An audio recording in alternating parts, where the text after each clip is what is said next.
वर्षगांठ। लाल, तू बाबा को और माँ को प्रणाम करा। आज कृष्ण चंद्र की वर्षगांठ है। ब्रह्म मुहूर्त में ही महर्षि शांडिल्य ने ब्राह्मणों के साथ पूजन कराया है।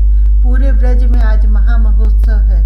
आनंद से जैसे सब लोग उन्मत्त हो रहे हैं। पूजन के अनंतर मैया ने अपने कुमार को समस्त गुरुजनों का नाम ले लेकर प्रणाम करने को कहा है।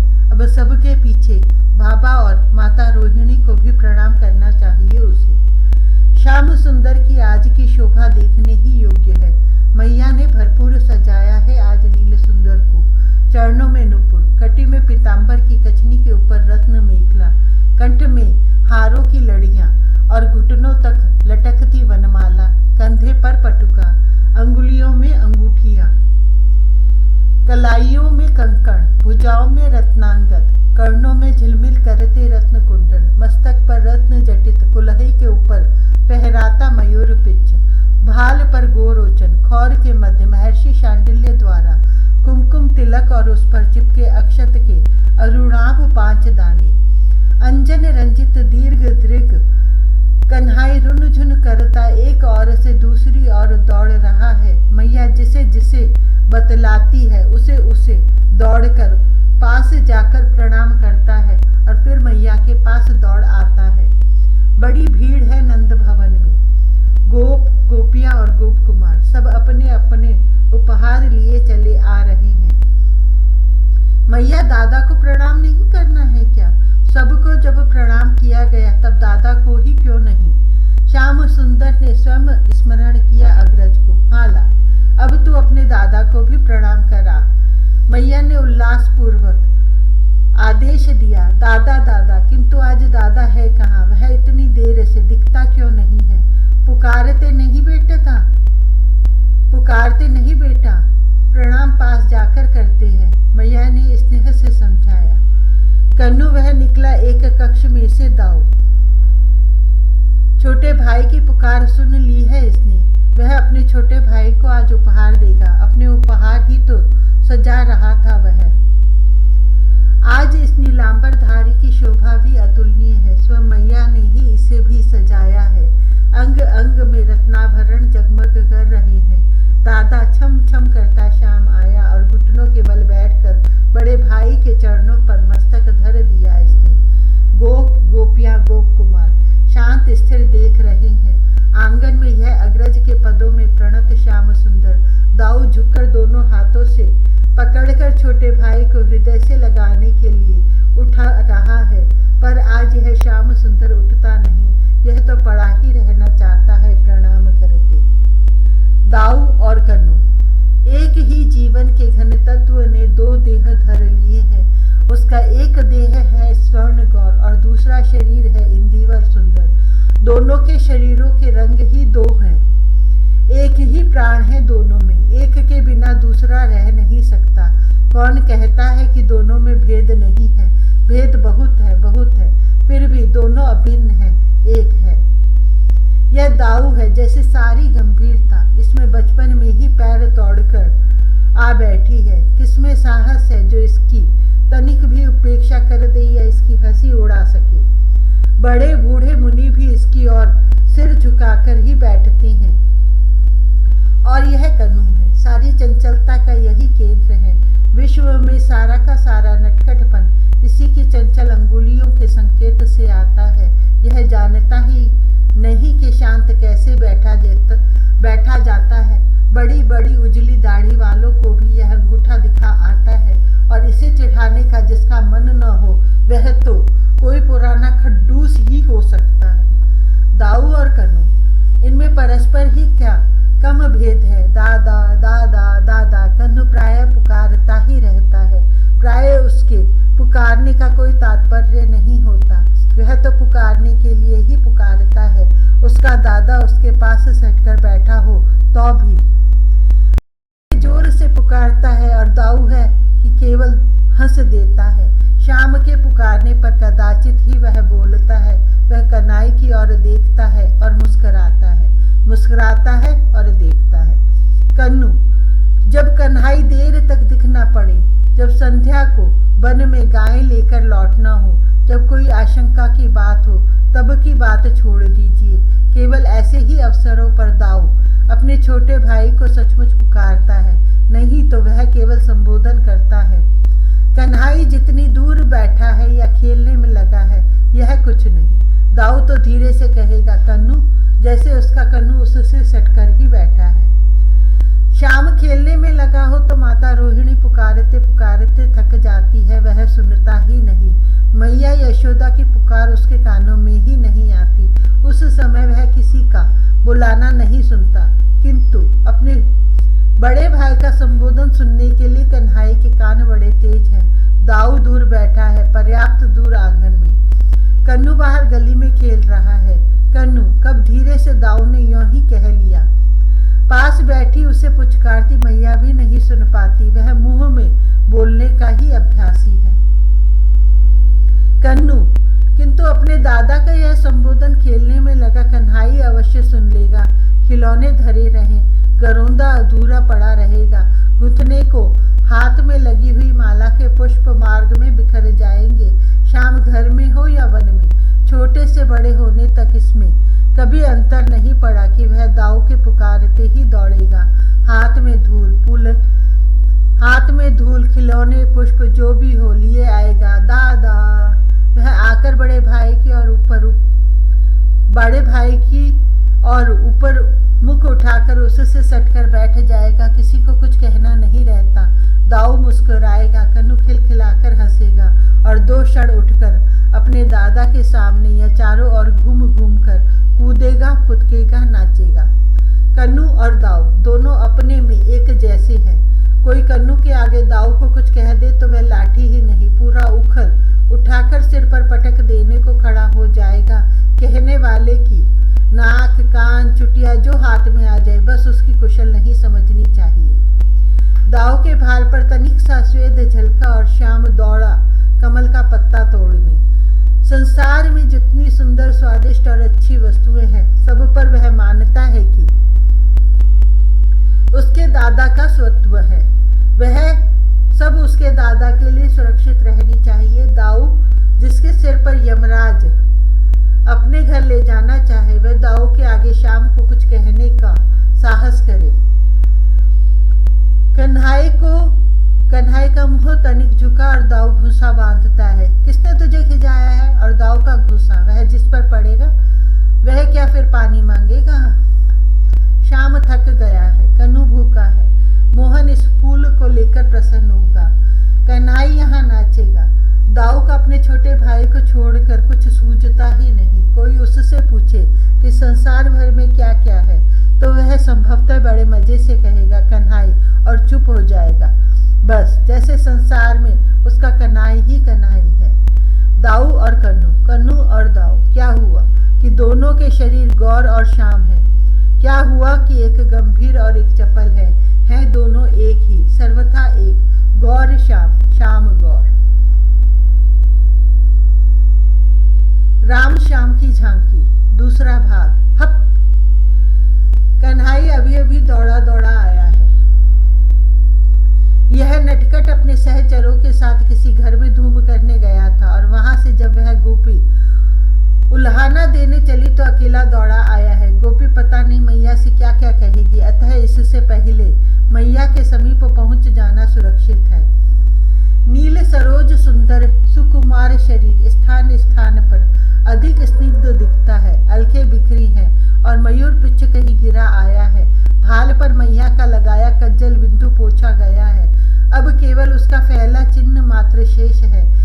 नेत्रों का अंजन भी कुछ फैला है। स्पष्ट है किसी बड़े सखा ने धूम के मध्य अलकों पर शरीर पर पड़ा दधी नवनीत या दूध पोंछ दिया है। उसका जो चिन्ह है श्याम को पता नहीं इन चिन्हों का। इसके स्निग्ध चरणों में कुछ धूली भी चिपकी है, इसका भी ध्यान नहीं है। कंठ में कौस्तुभ चमक रहा है। लघु मुक्ताओं की माला के मध्य से और वक्ष पर उसी माला की वाम लड़ी से सटा श्रीवत्स चिन्ह झांक रहा है। कलाइयों में पद्म राग जटित कंकण है। भुजाओं में हीरक मंडित केयूर है। कटी में कटी सूत्र और मणि कांची है। चरणों में नुपुर है। दिगंबर शिशु नंदन दौड़ता आया है और अपने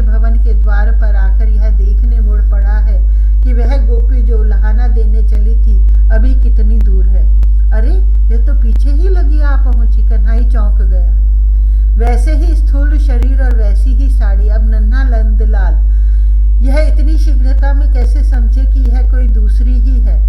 मुख की ओर देखने का तो अवसर ही नहीं मिला इसे। यह तो आ गई, झटपट कुछ करना आवश्यक था। इसे ऐसे ही मैया के समीप तक तो जाने देना ठीक नहीं। कृष्ण ने झटके से मध्य द्वार में खड़े होकर इस ढंग से हप कहा मानो द्वार रोक कर धमका रहा हो, खबरदार, यह मेरे बाबा का भवन है, मैं तुझे इसमें भीतर नहीं घुसने दूंगा। दाहिने कर की मुट्ठी बंधी है और अंगूठा सीधा खड़ा कर लिया है इसने। बायां कर भी उठा है, किंतु उसकी मुट्ठी अध खुली है। अधरों को दांतों से दबाकर कमल मुख की भृंगी को इसने कठोर कर लिया है। क्यों रे, तू मुझे भी अब करता है? आने वाली हंस पड़ी नीलमणि की यह भंगी देखकर। अरे, यह तो कुबला चाची है। कन्हई ने सहसा सिर उठाया और अब उसका संकुचित मुख। 2 क्षण इसे यही इसकी समझ में नहीं आया कि यह जादू क्या है। वह गोपी इतनी शीघ्र कुबला चाची कैसे बन गई और अब करना क्या चाहिए? बायां हाथ वैसे ही उठा रहा अर्ध कुंचित और दाहिने मुट्ठी का अंगूठा भी झुका लेना स्मरण नहीं रहा।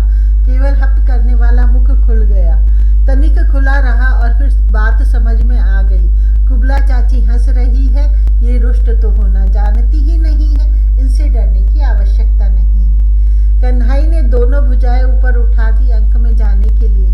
चाची ने उठा लिया। अब तो चाची को मैया के समीप जाना है, किंतु वे हंसती हंसती इसके मुख की ओर देखती कह रही हैं, कहूँ ब्रजेश्वरी से, तू अब मुझे भी हप करने लगा। कन्नू इस चाची से, इतनी वात्सल्यमयी से भला क्यों डरेगा? जानता है यह कहने वाली नहीं है। इसने अपना दाहिना हाथ इनके मुख पर धर दिया और इनके मुख की ओर देखता हंस रहा है। ऊंची ना। आज प्रातः काल मैया अपने प्रांगण में नीलमणि को अंक में लेकर आ बैठी। पाटल गौरवर्ण, बड़े बड़े अंजन रंजित लोचन, भाल पर सिंदूर बिंदु, कबरी में लगी मल्लिका माला, सर्वाभरण भूषिता, अरुण परिधाना, मैया की साड़ी सिर से खिसक आई है। इसके दक्षिण उरु पर कन्हई बैठा है।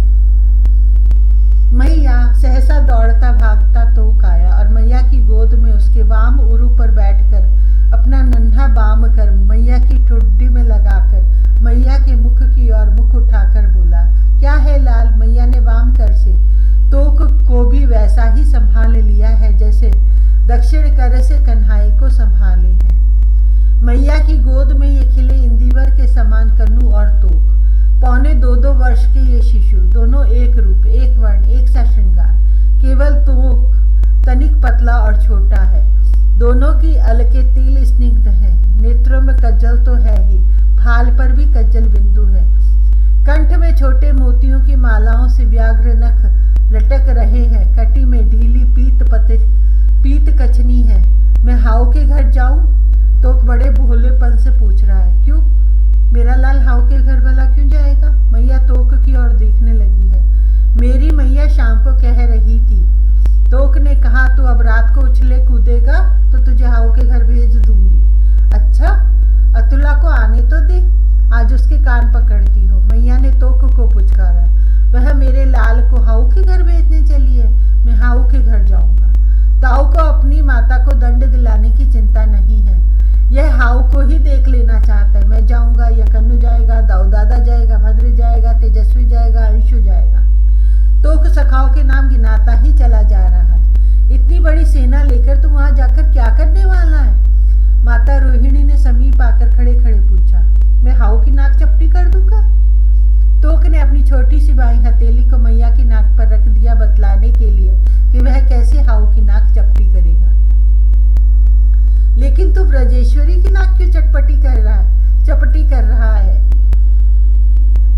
माता रोहिणी ने हंसकर पूछा। तोक को लगा कि उससे भूल हो गई, लेकिन भोला तोक मैया की नाक पर से हथेली उठाना भूल गया है। यह तो अपनी भूल के भान से भौचक्का मैया का मुख देखने लगा है। कन्हई ने झट से तोक का हाथ मैया की नाक पर से हटाया और अपने दोनों करों की सुकुमार लाल लाल हथेलियों से मैया की नाक दोनों ओर से दबाकर उठाने लगा है कि यदि तोक के दबाने से यह नाक कुछ चपटी हुई भी हो तो तत्काल उठा दी जाए। प्रशंसा भरे दृगों से अब कन्हई की ओर देखने लगा है। इसका कन्हू कितना बुद्धिमान है, अपनों की भूल सुधार देने में कैसा तत्पर है। अब तुम्हारा नीलमणि तुम्हारी नाक ऊंची करने लगा है। माता रोहिणी हंसती जा रही है। ये कृष्ण से कह रही है, रहने दे लाल, तुम सबों के होने से ही ब्रजेश्वरी और ब्रजराज की नाक सबसे ऊंची हो गई है। अब उसे नीची करने वाला कभी कोई उत्पन्न ही नहीं होगा। मैया तो भाव विभल हो गई है। इसने दोनों भुजाओं से कन्हई और तोक दोनों को एक साथ वक्ष से सटा लिया है और मैया के पयोधरों का अमृत रस स्रावित होकर इसकी कंचुकी को आर्द्र करता जा रहा है। दूध पिला दे। श्याम, तूने भाभी को छेड़ा है? मैया यशोदा ने द्वार से दौड़कर आते अपने लाडले को तनिक डांट कर पूछा। बात क्रोध करने की ही है। यह बेचारी नई बहू है। अभी नंद गांव में इसे आए पूरे 7 दिन भी नहीं हुए। यह बहाना तो भला क्या बनाएगी। भोली लड़की है। मैया को तो लगता है कि वह उसकी अपनी ही बहू है। यह कहती है, सास से कहने पर उन्होंने कह दिया कि तू ही नंद भवन चली जा। वे साथ आने को भी तैयार नहीं हुई। कहती थी, नंद रानी तेरी सास ही है, जो कहना है उनसे ही कह, मेरी बात वे विश्वास नहीं करेंगी। आकर इसने आंचल हाथ में लेकर मैया के चरण छुए। मैया आशीर्वाद दे। इससे पहले तो यह फक कर रो पड़ी। मैया ने गोद में दबा लिया, मुख पूछा आंचल से और पूछा तो इसने जो कुछ सुनाया उससे गुस्से में भर गई। इसका उलाहना पूरा भी नहीं हुआ कि कन्हई बाहर से दौड़ता दौड़ता आया। वह सदा ऐसे ही आता है, लेकिन कुछ बोले इससे पहले मैया बिगड़ उठी है। मैंने भाभी को। श्याम ऐसे बोला जैसे अभी बात उसकी समझ में नहीं आई है। वह घूंघट थोड़ा दबाए और इस नई बहू को झुककर देख रहा है, इस प्रकार जैसे पहचानना चाहता हो कि ये भाभी है या कोई और। मैया, कन्हई तो प्रसन्न होकर झपट सा पड़ा है। मैं इस भाभी को कहता था तू मुझे दूध पिला दे। दूध? अब चौंकने की बारी मैया की थी। वह बहू तो मुख छिपाने लगी है। दूध कहाँ है इसके? दूध है तो अब लो। कन्हई तो मैया के सामने ही इसका आंचल खींचने लगा। अरे हट! मैया ने लाला का हाथ पकड़कर खींचा। अभी इसके बच्चा कहाँ है? दूध तो तब होगा जब इसके बेटा होगा। मैया बड़ी कठिनाई से अपनी हंसी दबाए है। तब तो जल्दी से इसे बेटा देने को कहे। मैया, श्याम मैया से अनुरोध करने लगा है और नई बहू तो वह लज्जा से भागी जा रही है। वह भी हंसी से घूंघट में हिलती डुलती जा रही है। नटखट दारी! नन्हे कन्हई ने मुख फुलाकर असंतोष की पूरी भंगी प्रदर्शित करते कहा। दारी ब्रज में बहुत प्रचलित गाली है। आप चाहें तो अश्लील गाली भी कह सकते हैं, किंतु ब्रज में इसका अत्यंत सामान्य उपयोग है। कोई इसे गाली मान्यता समझता नहीं है। दारी वृद्धा से लेकर नन्ही बालिका तक को दादी का अथवा सारे समवयस्क या कुछ छोटे पुरुष मात्र को प्यार की गाली भी नहीं, प्यार की पदवी संबोधन है ब्रज में। किंतु आज कन्हई ने इसे दारी कहकर गाली दी है। गाली देने का पूरा भाव, पूरी झुंझलाहट है इसकी मुख भृंगी पर। कन्हई नन्हा सा तो है ही, यही कोई 5 वर्ष का, और अभी सवेरे सवेरे सोकर उठा है। वस्त्र के नाम पर कटी में केवल कचनी है, वह भी इस समय ढीली ढीली हो रही है। घुंघराली काली कोमल केश राशि इस समय रुक्ष हो रही है। मुख के चारों ओर बिखरी है। भाल पर कोई तिलक नहीं। अंजन थोड़ा फैल गया है पर बहुत नहीं फैला है। चरणों में मणि नुपुर, कटी में रतन किंकिणी, करों में कंकण, भुजाओं में केयूर, वक्ष पर छोटे मोतियों की माला, कंठ में कौस्तुभ, कानों में पाटल रत्न कुंडित, केवल लेकिन कुंडल राशि केश राशि से झांकते लगते हैं। न मयूर पिच्छ, न बनमाला, न तिलक और न पटुका। नंद तनय अभी सोकर उठा है, परंतु आलस्य नेत्रों से चला गया है। यह कोई दूसरे गांव की है। तनिक ठिगनी, थोड़ी मोटी चौड़ी और अच्छी गोरी, लगता है 2-3 बच्चों की माता होगी। किसी ऋषि मुनि ने कुछ सुना दिया होगा। ये जटा दाढ़ी वाले बाबा लोग पता नहीं क्या क्या कहते हैं इस नन्हे ब्रज राज तनय को। यह उनकी बातों के ही बहकावे में आकर आती है। सवेरे सवेरे नंद गांव आ गई और कन्हई को देखते ही दूर से भूमि पर मस्तक रखकर प्रणाम किया इसने।